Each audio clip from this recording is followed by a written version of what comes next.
Hello everyone, Steve from Tech Toy Tinker and Retro Arena. As I'm sure many of you know, the RG353V has a second revision now with a different LCD panel, and it requires a bit of change to get it to work properly, which I've gone ahead and added to the build now. So in the next couple of days I will be releasing Retro Arena for the RG353V version 2. There are a couple of changes to note that I want to talk about. The first is that the Wi-Fi login from the options menu wasn't working properly, so I removed it.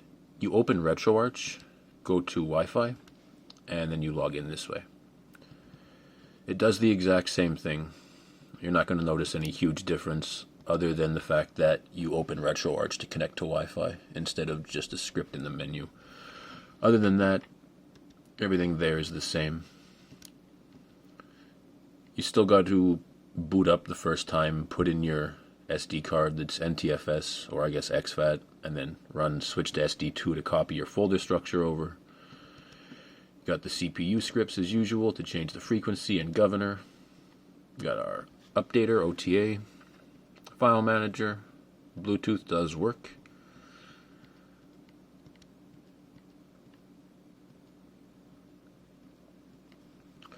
Other than that, it runs very similarly to, or I should say the same as, the original 353V. This button down here is still going to be your hotkey trigger.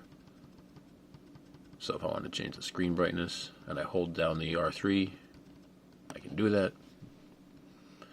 I will be pushing an OTA in the next few days, or I might actually rebuild RetroArch before I release it and replace the files. One of the two. It's 1.10.3, I believe, which isn't super old, but it is a couple months old, so I feel I should probably replace it. Give you guys a quick overview of what's on here. I know people are trying to figure out a method to have one image work for both devices, but that's currently not available, and I don't want to only support one version, so I'm just going to host two separate images for the time being.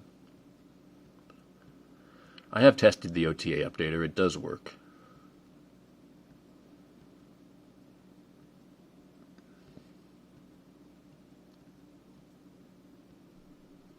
As well as Port Master and Theme Master. They're also in here too.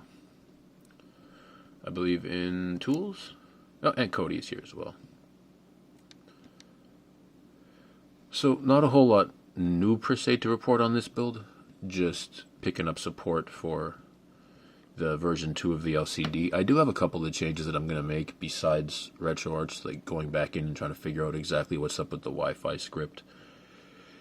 While this screen appears to work fine on the surface, there's actually a strange bug at boot where the screen just stays black unless you go into standby and then come back out.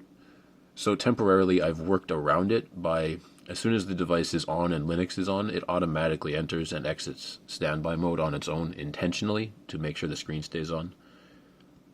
We haven't figured out, or I haven't figured out why that's happening yet, but I am looking into it.